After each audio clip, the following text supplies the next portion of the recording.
Hey up everyone, and greetings from the Cannes Film Festival. I'm going to be bringing you lots of reviews from the Cannes Film Festival over the next few weeks. I'm going to kick things off with the big ticket item of this year's festival, which is the 8th film in the Mission Impossible franchise, which is called Mission Impossible: The Final Reckoning. And this is the 4th film that has been written and directed by Christopher McQuarrie. Originally, this film was intended as a direct continuation of the previous Mission Impossible film, Mission Impossible: Dead Reckoning, Part 1 that was. This was meant to be Part 2, and essentially it is still Part 2, but after the previous film kind of underperformed at the box office, they rethought their strategy for this one. Now it's more of a self-contained film, but it does directly follow on from the events of the previous film. So they renamed the title from Dead Reckoning Part 2 to The Final Reckoning, and with a title like The Final Reckoning, it kind of implied that this might be Tom Cruise's final outing as IMF agent Ethan Hunt, because the man is 62. And we can only imagine the toll that all this death-defying action man stunt work that he does for these movies is,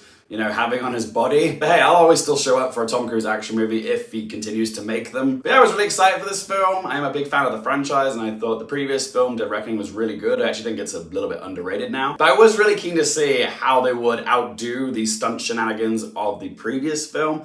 Because if this is the final film of the franchise, you'd think they want to save the biggest and best for last. And this film certainly delivers on the spectacle. There were several times during the action sequences where my jaw was just on the floor, like in awe of what I was watching. But while the film is a fun watch, it does feel like the story has been engineered around all the stunts. And therefore, the movie overall is just a bit messy. In many ways, Mission Impossible: The Final Reckoning feels like a victory lap of sorts for the franchise, a celebration of its 30-year run. And in doing so, screenplay writers Christopher McQuarrie and Eric Jenrinson feel like they've overstuffed the script with so many nods, tie-ins, and references to the films that came before. There's a lot of old characters that are brought back for this one, as well as some old plot points that are resurfaced, like with Mission Impossible 3 and the whole rabbit's foot thing that's incorporated into the story here. But yeah, they've crammed so many supporting characters into the story that barely any of them have all that much to do, except for maybe Ving Rhames as Luther, but everyone else just kind of feels like they're along for the ride. There's also a bunch of new characters too, so yeah, it just feels very bloated. And what's interesting is that this film is pretty much the exact same length as the previous film, Dead Reckoning, okay? Both those films are like 2 hours and 45 minutes. And with the previous film, Dead Reckoning Part 1, I didn't have an issue with the runtime, even though it was a long movie. Like, it was a very well-paced movie.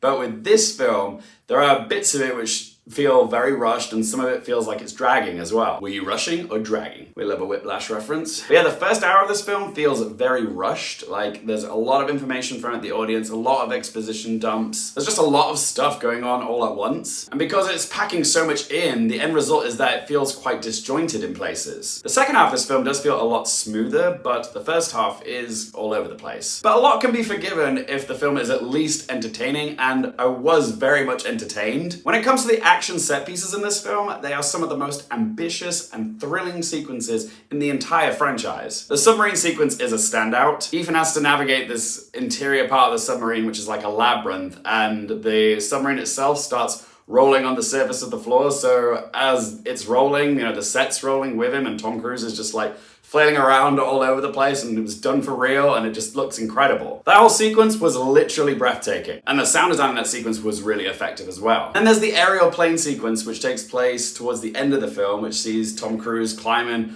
over, under, and in between these two planes. Like, it is insane what this man is willing to do just for our amusement. But yeah, the way this was shot, the camera work was very dynamic. It had me like craning my neck in places as the plane was turning and doing flips, and it really puts you through a loop-de-loop. All right then, shall we ask some 3 questions? Firstly, would I watch this again? Yeah, I would. Well, I don't think it's one of my personal favorites in the franchise. There is still a lot here that I would like to rewatch again, particularly with the action set pieces. So yeah, I'd definitely give it another go. Question 2, do I recommend it for you guys? Yeah, I do. I still think there is a lot of fun to be had watching a movie like this at the cinema. Like, even though it's a little messy and chaotic in how it's, you know, structured and executed, I still had a great time watching it. I think a lot of audience members will get a kick out of all the spectacular stunt work that goes down in this. If you're a fan of the Mission Impossible franchise, there's plenty in here to satisfy the fans. I do think it will be one of the films that shows up on the lower end of people's rankings when it comes to ranking the Mission Impossible movies. But yeah, do let me know in the comment section below. Have you seen Mission Impossible: The Final Reckoning? And where's it ranked for you in your Mission Impossible rankings? But yeah, final question, what score to give it out of 10? Like I said before, I am very aware of the issues this film has, but at the end of the day, was I entertained? Yes. So yeah, this film very much fits into the bracket of it's fun, but very flawed. So I'm gonna give Mission Impossible: The Final Reckoning a score of 5.5 out of 10. But as always, guys, it is just one bloke's opinion. I would love to hear your thoughts on Mission Impossible: The Final Reckoning. What you have to say? Let your voice be heard in that comment section down below. Be sure to stay tuned for more Cannes coverage coming to you over the next coming weeks. If you don't want to miss any of that, be sure to click that subscribe button. And as always, thank you guys so much for watching. For more things related to movies, TV, the Oscars, and popcorn culture, I'm McQuarrie, and I'll see you next time. Bye.